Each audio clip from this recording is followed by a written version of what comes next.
Back before my girlfriend Jenny and I officially started dating, we were inseparable friends who shared a love for snowboarding.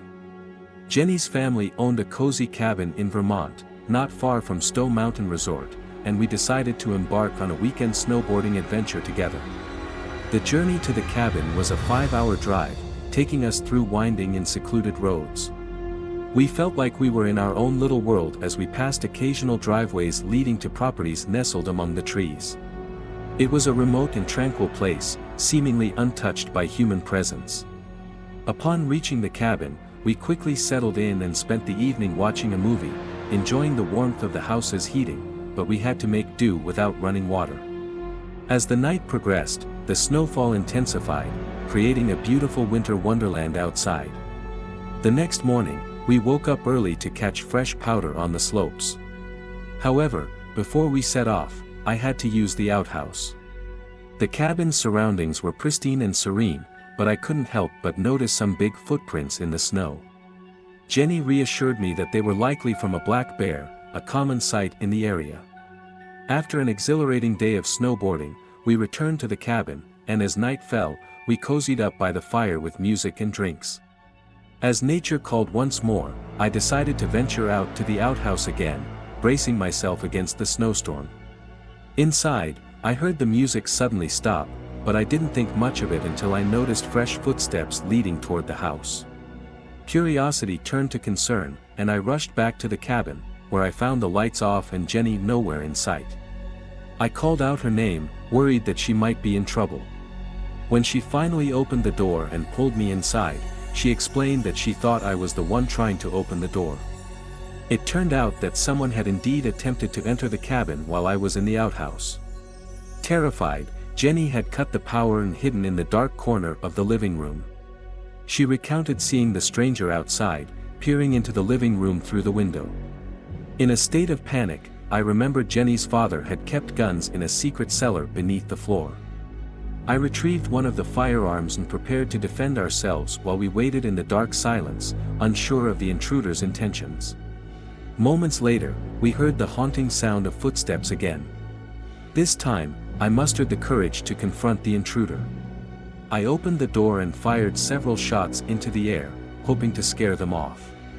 It seemed to have worked, as the footsteps disappeared into the distance. Frightened and unsettled, we decided to leave the next morning under Jenny's father's advice. We packed up and left, grateful that nothing worse had occurred during our unsettling encounter. Though the nightmarish experience tainted our getaway, we couldn't help but cherish the memories of our exhilarating snowboarding adventure before the unsettling events unfolded. It was a weekend we would never forget, reminding us to be cautious even in the most idyllic and secluded places.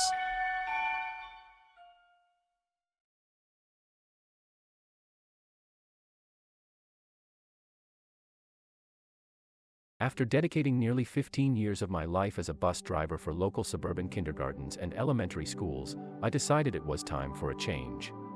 Retirement beckoned, and I started driving buses in the bustling city where I lived. Although I had always loved transporting kids around, the energy and chaos that came with it became increasingly challenging as I grew older. The city bus company I joined had buses operating 24/7, with only a few running during the quiet night hours, covering longer routes. Night shifts weren't popular among the drivers, but we were all required to do 2 every other week. Despite the disrupted sleep schedule, I found a sense of relief in the reduced passenger numbers and emptier roads, making the job less taxing than during the day. It was a peaceful night between 2 and 3 a.m., with the city asleep and the roads deserted. I completed my regular route several times within the hour, encountering only a handful of people outside. As I approached the last stop of the night, I decided to take a quick break before returning to the bus lot.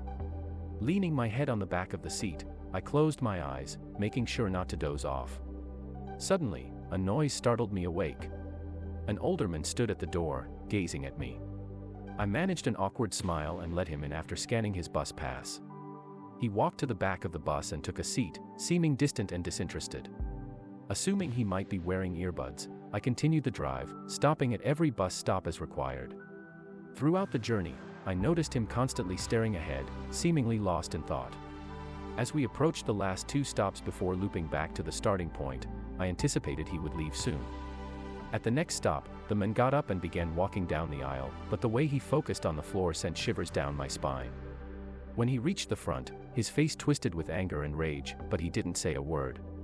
Attempting to remain calm, I turned my face back to the road, but he lingered beside me. Feeling a sudden rush of fear, I asked if everything was all right, but he ignored my question and returned to his seat. An unsettling tension filled the air, and I couldn't shake off the feeling that something was terribly wrong. As we reached the final stop, I parked the bus and waited, my heart pounding in my chest. The man suddenly got up and walked briskly towards me. Without warning, he shoved me against the side window, pressing a gun against my head. His eyes bore into mine, radiating an inexplicable fury. Frozen with terror, I couldn't comprehend what he wanted from me, but it was clear that he intended to harm me. His anger escalated, and he screamed fiercely, sending chills down my spine. Just as suddenly, he let go and retreated, leaving me stunned and bewildered. I swiftly closed the doors and drove away, my hands trembling as I reached for my phone to call the police. Utilizing the bus pass he had used, they attempted to identify the man, but when they showed me the photo, it was of a completely different person. The chilling realization that he had used someone else's pass only deepened the mystery surrounding his sinister intentions. In the days that followed, I couldn't shake off the haunting encounter, plagued by questions and fear. The incident had shattered my sense of safety and security, leaving me anxious even during my daytime shifts. Nighttime driving became increasingly unnerving, and I found myself dreading those shifts. Despite receiving counseling and support from my colleagues and loved ones, the unease persisted. My interactions with passengers became strained as I wondered if any of them could harbor dark intentions like that mysterious man. In an effort to overcome my fears, I decided to attend self-defense classes and workshops on handling stressful situations. Gradually, I regained some sense of control and confidence. However, the fear of the unknown still lingered, causing sleepless nights and anxiety-ridden days.